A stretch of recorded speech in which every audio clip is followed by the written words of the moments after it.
The night arrived without warning.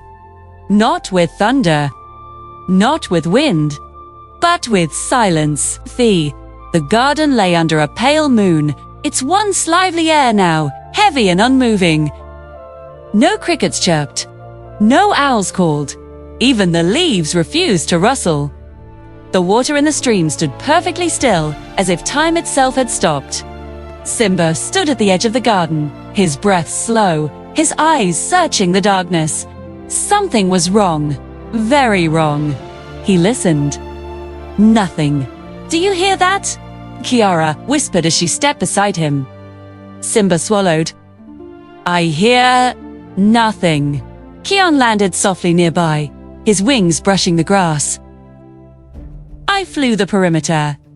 There are no tracks, no signs of struggle. It's like the garden vanished. The lion guard gathered close, uneasy.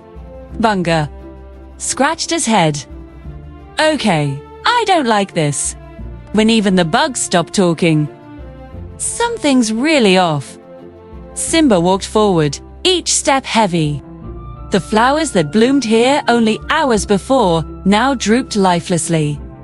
The water shimmered faintly but gave no sound. Animals stood frozen at the edges, wide-eyed and silent. "This place was alive," Simba said quietly. "Now it's as if it never existed." Kiara touched a wilted flower gently. "Father, what if the garden is gone?" The word struck Simba harder than any roar. He remembered this place when it first bloomed, a symbol of healing, of forgiveness, of peace. He had believed it would last forever. "I promised to protect it," he whispered, a distant shadow moved at the edge of the garden. Simba's ears snapped up. He stepped forward instinctively, but the shadow dissolved into darkness.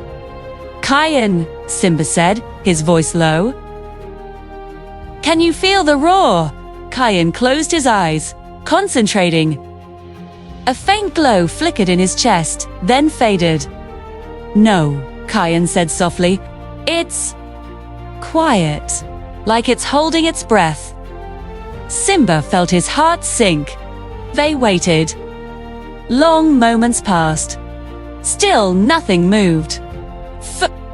One by one, animals began to leave. Zebras lowered their heads.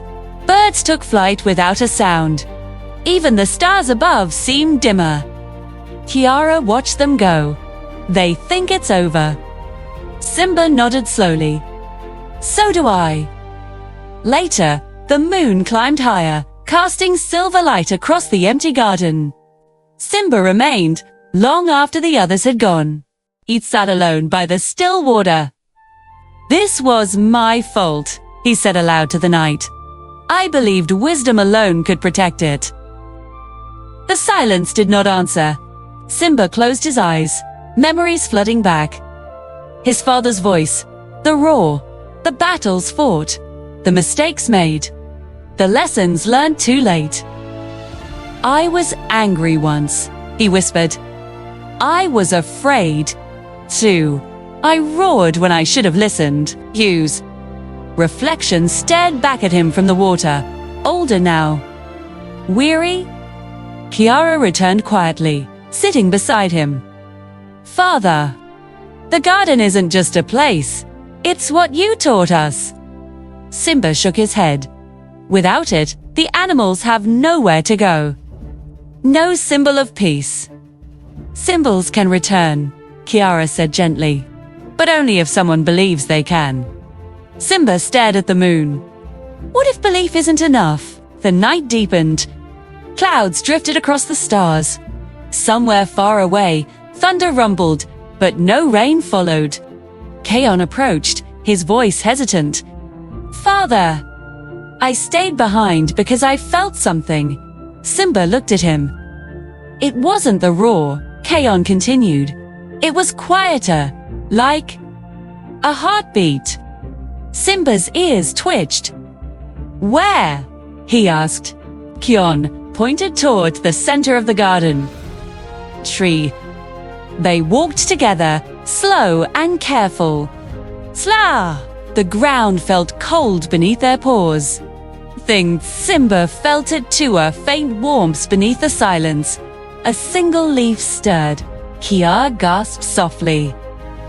The leaf trembled again. Then another. The water rippled, just barely. A cricket chirped once, then stopped. Simba's heart pounded. "It's not gone," Kiara whispered. "It's resting." Simba lowered his head. All hiding. The warmth faded. Silence returned. Hope slipped through Simba's grasp like sand. "No," he said quietly. "I was wrong. I thought I could lead without ever doubting. But tonight, I doubt everything." He turned away from the garden. "I don't think it will come back," Simba said, his voice breaking. "Not this time." Kian stepped forward urgently. "Father." Simba stopped him with a gentle look.